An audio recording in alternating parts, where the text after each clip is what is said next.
Thanks for joining us. She is a former Paralympian who has traveled extensively. But a Kelowna woman who uses a wheelchair says WestJet failed her this weekend.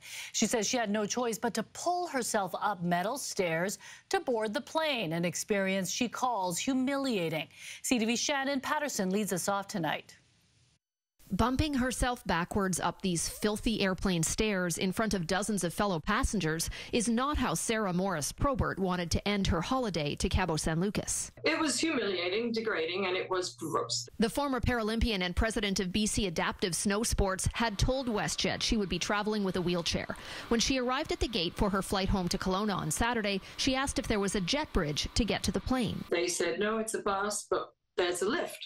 Okay, that's great. I mean, I've used ambi lifts and things before. But when she got to the tarmac, she learned the lift they were referring to was two ground crew staff strapping her on a chair and carrying her up the steps to the plane. It's not safe practice to be carried up airline stairs. So I said, no.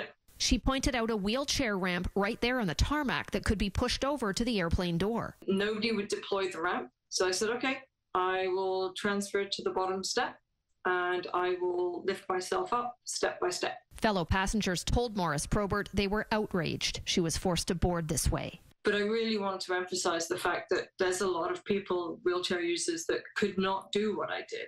So then they would have had no option but to be put in an unsafe situation and be carried on board the plane. It's the third time in recent months an airline has failed BC passengers with disabilities. Rodney Hodgins had to drag himself down the aisle to get off his Air Canada flight, and elderly amputee Angela Taylor was abandoned at the gate by Flair Airlines, forced to walk to YVR Customs when a golf cart never came. It is horrifying. It's really unforgivable. It's 2023.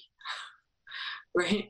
This shouldn't be happening. In a statement, WestJet is apologizing for not having a jet bridge available on the flight to Kelowna, but insists alternatives that were offered were safe, adding, after providing the two options that our staff are qualified and trained to provide, Ms. Morris-Probert declined all assistance from the supervisor and customer service agents. I would like to know what the second option was. I was only given one option, which was to be strapped to an aisle chair and carried up the stairs.